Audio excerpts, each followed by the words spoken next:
Hello and good evening. I'm Dana Stone, the Executive Director of the Indianapolis Chamber Orchestra.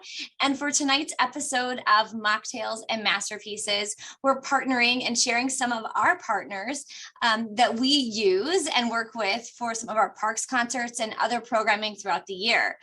We're going to start this evening's mocktail with Rachel Osterhouse with the Suzuki. So we're going to let Rachel introduce herself and Suzuki just a little bit. Yeah, sure. Thanks for having me. I'm the executive director of the Indianapolis Suzuki Academy. I also teach violin here. We teach children age starting around 3 or 4 up through high school using the Suzuki method and including private lessons and group classes. And we've been really delighted to be working with the Indianapolis Chamber Orchestra for a few years now. Great. And for those of our listeners, watchers that aren't familiar with what Suzuki is, can you talk about the technique some? Sure. Yeah. So Dr. Suzuki's realization was that all children learn to speak their native language with ease. And so he wanted to use that same idea of language acquisition for teaching music. So that includes things like a lot of listening. We want to internalize the music before we produce it. Lots of the parents are involved in creating the environment throughout the week. There's a lot of review and repetition, being part of a community, learning with other people. Those are some of the components. Wonderful. So for a number of years, we have partnered with Suzuki with our parks concert and in some other ways. I think probably the most prevalent is through the parks side-by-side presentation, something that we even kind of continue to do through COVID, I believe. So excited to kind of have you back for both Holiday and Riverside Park this year. So there's 2 opportunities for the kids to play with the ICO. Can you talk some about that experience for the students? Yeah, it's wonderful. So we play, we've done a medley of book 1 pieces. So that our youngest students can participate. And then we have a slightly more advanced piece as well. And it's just a really neat opportunity for them to get to perform with professional musicians in a beautiful environment and kind of be part of the larger music community in Indianapolis. So yeah, one thing that's kind of fun this concert is our cello students will get to participate as well. So the violin and cello students will get to play together with the ICO, and so that'll be a lot of fun. Yeah, so what is the age range of the students that, well, I'm sure you have students that aren't playing with us, but what's the typical age range for both, those that play with us and those that maybe are just starting the private lessons? Yeah, so, typically students start around age between 4 and 6. Sometimes a 3-year-old will start, sometimes like 8 or 9 or 10-year-olds. And then we have students through high school. So for the parks concert, I would say maybe the youngest student participating will be 5-ish, 5 or 6. So there's some little ones. And then up through, the review is a big part of the Suzuki method. So, I still play Twinkle in the advanced group class sometimes to work on our beautiful tone. But so up through as advanced as is able to participate, available to participate. So, yeah. Well, that's exciting. I know that last year there were certainly some real little kiddos, and then some kids that look to be like, maybe upper middle school. Yeah, it's so hard to gauge a kid's age, especially with the mask on. Right. Some kids are just taller than others, but it's so fun to see them get to participate with us. And yeah, we're very excited to have the cello students as well, who have not come to the parks before. We've just had the violin in the past. So that'll be a fun addition. So, and as you mentioned, we've also done some other ways that you all have been involved with us. Many of our concert goers may remember that we've had Suzuki students playing in our lobby, usually at 1 to 2 concerts a year, just kind of a way to, one, give them an opportunity to perform, and then also allow our audience to experience even more music. So last year we had, at least the cello students came the night of the Sterling Elliott concert. And in just a moment, I'll pull up a picture of that. But it was really cool to see the kids kind of interact with Sterling, someone that's really at the forefront of cello performance and kind of as a guest artist and soloist, seeing him interact with the kids. Yeah, that was a very memorable moment for our students. And I think maybe his mom is a Suzuki teacher, or there was some connection there as well. So he's familiar with how these kids are learning. He could really, that very well could be true. I know his whole family is quite musical, and his mom had bought the cello before Sterling was even born. So that she could make their little quartet complete. Yeah. So I know that we're going to have the violin students join us in, I think it's November, in the lobby. And I'm looking forward to having the cello kids back again too. So make sure that audience members are prepared for that and come a little bit early to listen and give these children an opportunity to perform.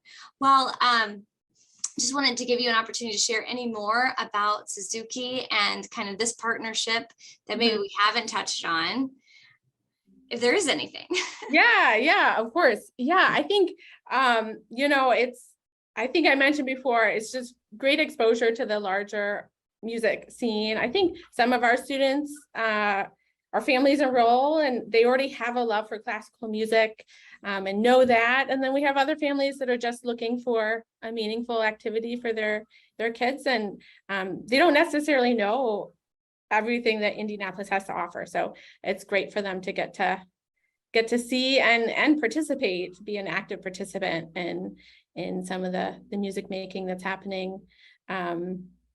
So I definitely agree. So we're excited to continue this opportunity and partnership with Suzuki and to highlight these children that are, of course, on the pathway potentially to becoming professional musicians, or at least lovers of music for the rest of their lives.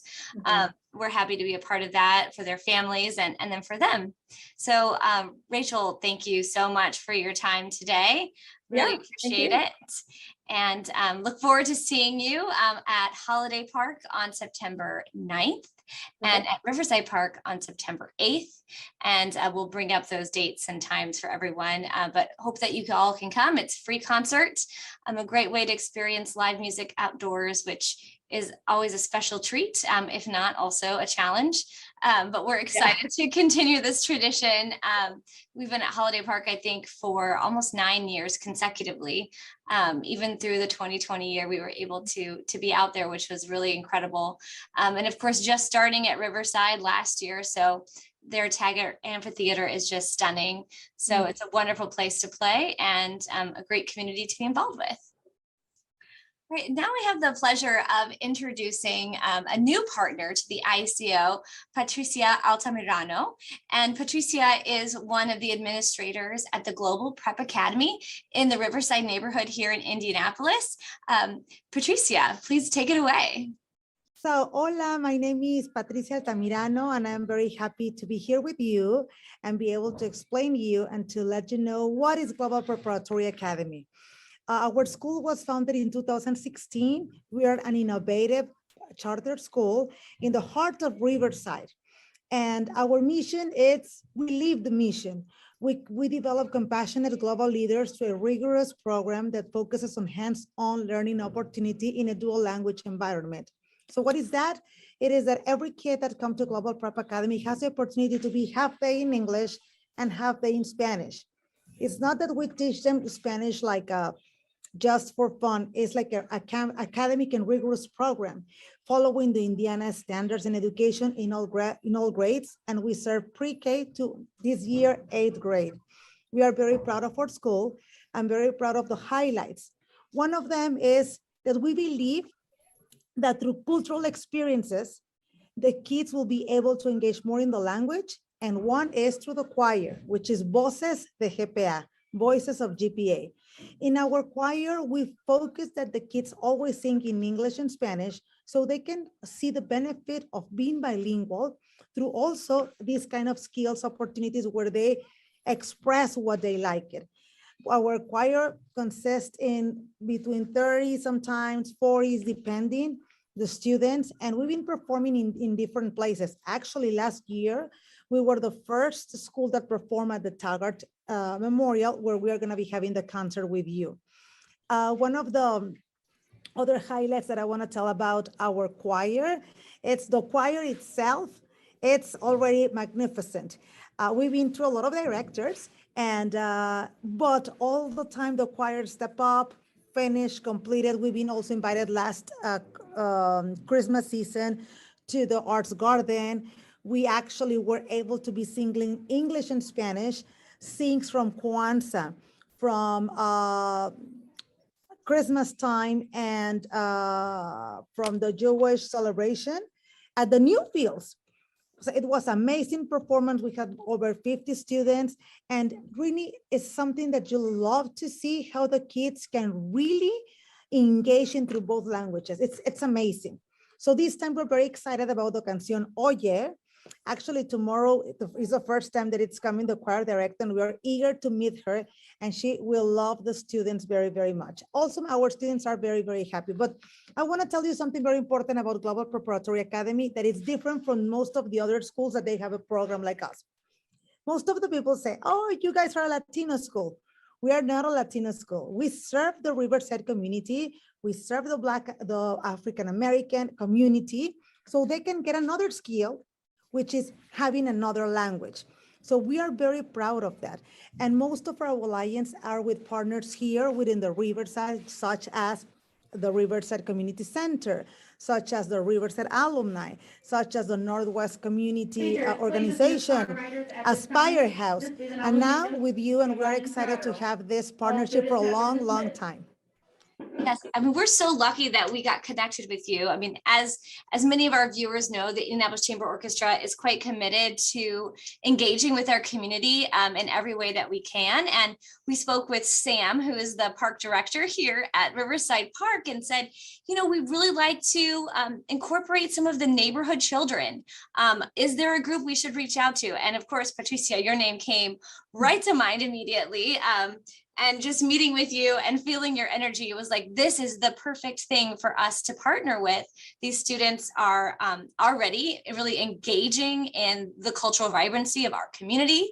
And how can we highlight that? And, you know, when we met a couple weeks ago, you actually shared with me that I believe there are 7 Spanish-speaking countries that celebrate independence this month in September. And so that's such a cool way that we've been able to kind of tie that into our programming, which wasn't originally maybe on our radar. But of course, this piece being kind of the cornerstone, Oye, listen, are you, which is a really fun, lively piece. I know the kids are going to have a great time performing it, and it's a great way to incorporate the orchestra. I think it's a great way and also a lovely way, because in the past, our choir, we did not have the luxury of having, you know, the real musicians live.